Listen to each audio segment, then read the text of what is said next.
Sama-sama mendengarkan pembacaan firman Tuhan yang diambil dari Yesaya 28 ayatnya 23 sampai ayatnya yang 26 oleh Lembaga Alkitab, diberi judul Kebijaksanaan Tuhan.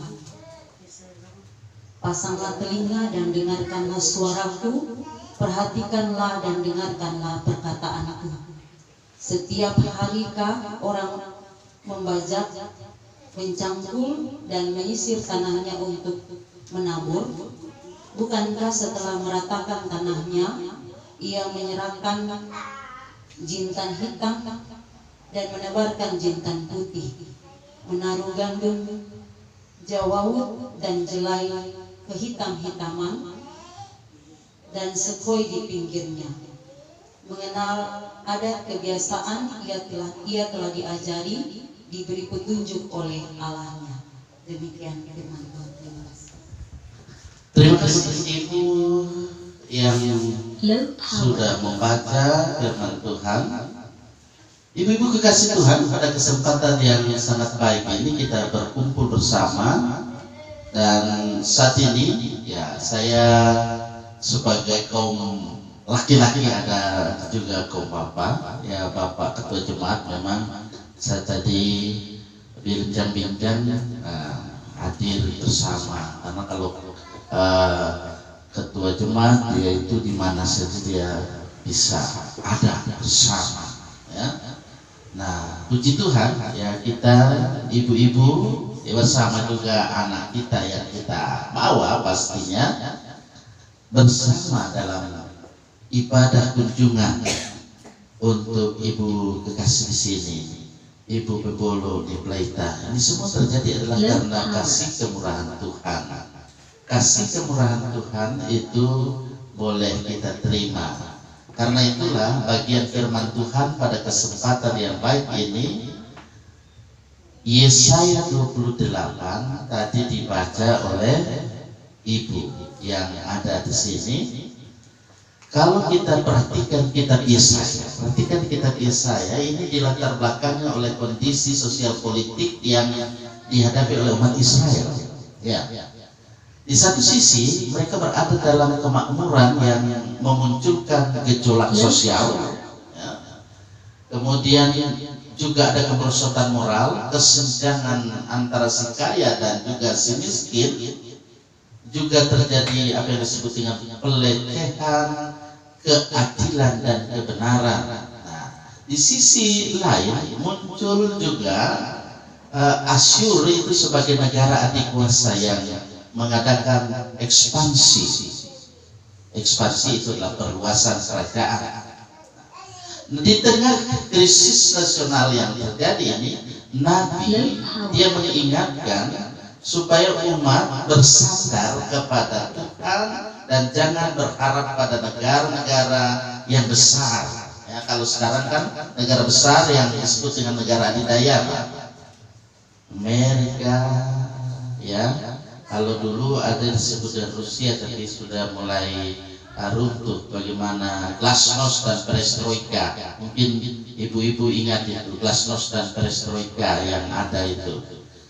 Saudara ibu-ibu yang bisa kasih Tuhan, saat ini kita perhatikan bahwa ini perikop yang ada, Yesaya 28 menyajikan memang unik dan menarik tentang kebijaksanaan Tuhan di dalam pemerintahan yang ada di bawah pemerintahan Allah. Nah, kebijaksanaan yang ada disampaikan dalam bentuk perumpamaan di bidang pertanian. Perumpamaan yang ada ini satu analogi atau persamaan yang menggambarkan tindakan Tuhan bagi umatnya. Itu analoginya. Di sini Allah memiliki rancangan yang sangat baik dan waktunya yang sangat tepat. Untuk apa? Yaitu menolong umatnya. Demi mencapai tujuan, maka cara-cara pelaksanaan juga berbeda-beda sesuai sifat masing-masing.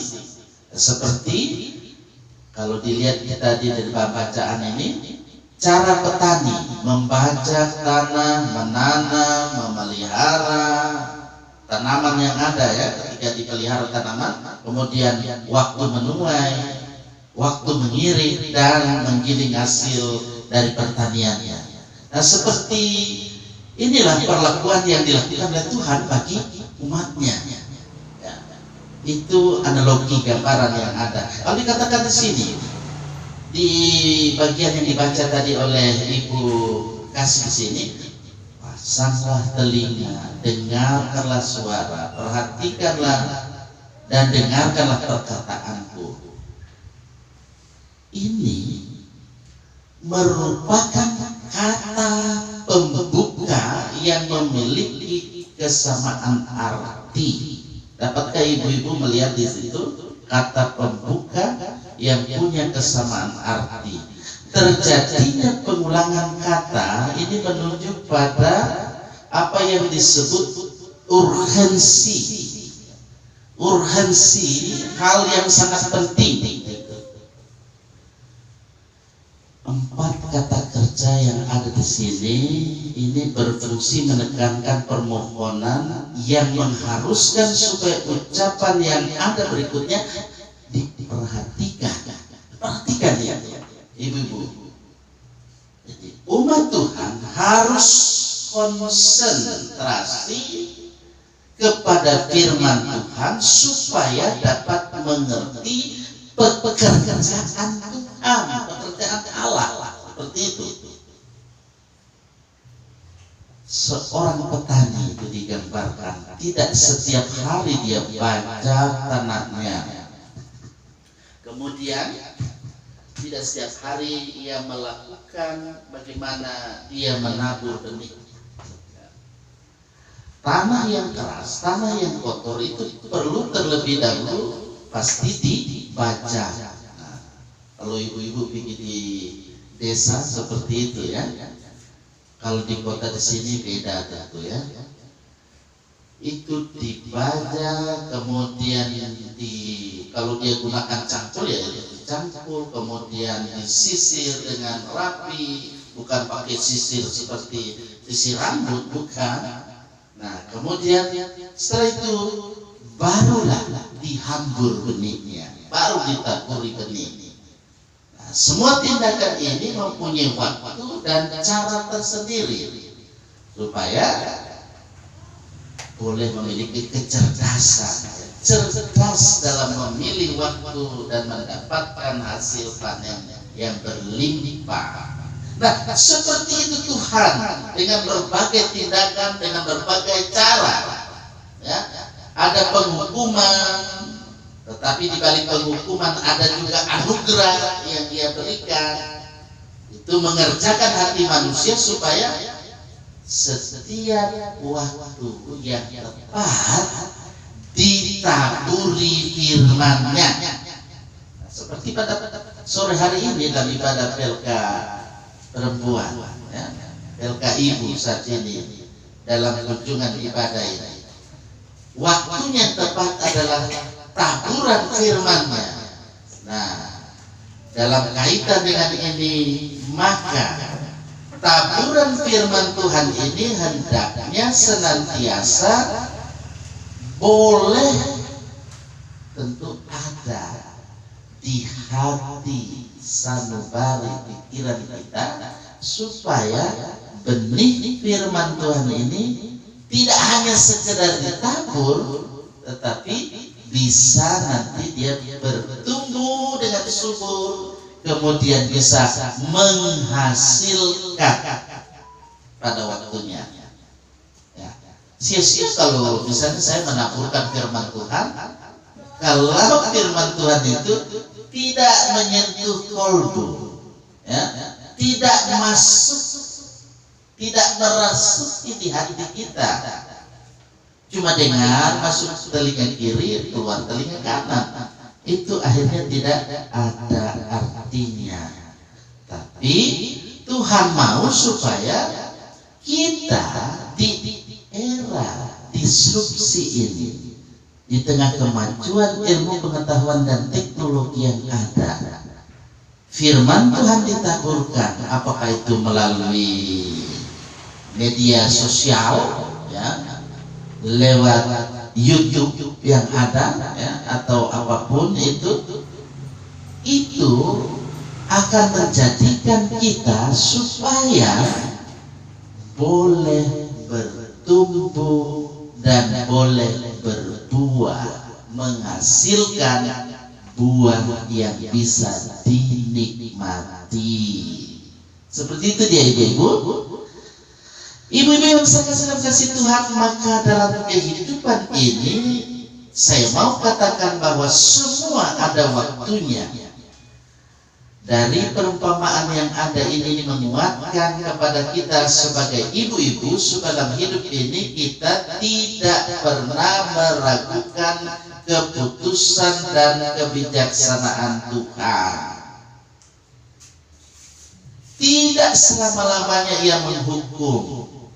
Perhatikan ya, bahwa waktu Tuhan selalu tepat dan tidak pernah terlambat untuk menolong kita sebagai umatnya. Semua ada tempatnya. Kalau dikatakan ladang Tuhan sendiri dan dengan beragam bangsa yang menggambarkan keindahan dan permaian, indah permai. Nah, setiap bangsa itu memiliki tempatnya yang pasti tersendiri. Semua dikasihi, semua diperhatikan, termasuk kita yang ada, bangsa Indonesia. Kita terdiri dari berbagai ragam, aneka suku, bahasa, adat istiadat, bahkan berbagai agama, keyakinan yang ada. Tapi kita senantiasa hendaknya melihat itu dengan selalu memiliki kecerdasan iman, kecerdasan intelektual, kecerdasan emosional, dan pasti kecerdasan yang lainnya harus ada di era digital ini. Jadi orang bisa mengakses berita, orang bisa tentu mengupdate status. Ya, ibu-ibu juga seperti itu, tak? Nah, terkadang di era digital ini, akibat demam digital, maka sosial media atau media sosial itu dijadikan tempat penghakiman atau kriminalisasi, tempat curhat di saat galau, supaya pencitraan itu supaya dikenal, dihargai, dan sebagainya. Mari ibu-ibu yang saya kasih Tuhan, ibu-ibu punya grup tak? Ya, apalagi grup ibu, supaya itu media yang ada supaya betul-betul digunakan dengan bijak, arif dan bijak menyaring apa yang akan dibagikan dalam grup yang ada. Jangan terima berita langsung bagikan. Pikir dulu, apakah ini sesuaikah, cocokkah, relevankah? Sangat dibutuhkan bagaimana dalam kehidupan ini kecerdasan kita sebagai gereja, sebagai ibu-ibu khususnya, walaupun saya ada Pak Ketua Jemaat sebagai kaum bapak dan ada juga Stendi sebagai pemuda, diharapkan kita ketika kita hidup di era digital ini, kita gunakan sebaik-baiknya. Ya, media sosial atau sosial media yang ada itu ambivalensinya ada, dampak positifnya ada, dampak negatifnya ada. Gunakan dengan bijaksana yang arif. Saring setiap berita, karena di era digital ini sosial media juga menjadi sarana untuk menaburkan benih yang benar, benih yang akan bisa menghasilkan buahnya. Karena itu ikuti yang tentu bisa menjadikan kita kuat, menjadikan kita tegar, mekar dalam kehidupan rumah tangga kita, dalam kehidupan keluarga sebagai ibu-ibu. Ya, jadilah ibu-ibu teladan. Ibu-ibu yang senantiasa boleh peduli, ya, pasti harus mengasihi suami. Ya. Saya yakin ibu-ibu yang ada selalu mengasihi suami. Demikian juga anak yang adalah berkat selalu pasti dikasihi. Oma sudah ada cucu, pasti itu, ya. Nah, itulah tugas kaum perempuan, kaum ibu yang sangat luar biasa. Hendaknya ini diperhatikan dalam kehidupan kita sebagai orang-orang yang percaya, agar dalam kehidupan kita selalu hidup rukun. Ya, terkadang kan ada masalah sedikit, masalah kecil dibesar-besarkan, akhirnya membuat suasananya bukan membaik tetapi lebih jelek. Ya. Karena itu Mazmur 133 mengingatkan kita hidup rukun, hidup damai. Di mana ada kehidupan yang rukun, di mana ada kehidupan damai, dari sanalah berkat-berkat diperintahkan, Dia berikan untuk kita dalam semua usaha dan semua tugas kerja yang ibu-ibu lakukan. Begitu juga yang suami lakukan, anak-anak kerjakan, anak-anak lakukan. Tuhan akan menolong kita supaya di era disrupsi, di era digital ini, ibu-ibu dengan arif, dengan bijaksana menggunakannya supaya taburan firman Tuhan, benih-benih firman itu akan mengakar dengan kuat, bertumbuh dengan subur, dan menghasilkan buah 100 kali lipat. Amin. Happy birthday buat kasih Edna. Tuhan akan menolong, Tuhan akan memberkati. Hiduplah rukun. Iya, kita respon dengan syair lagu. Oh, betapa indahnya dan betapa eloknya. Oh, betapa indahnya dan betapa eloknya bila saudara seiman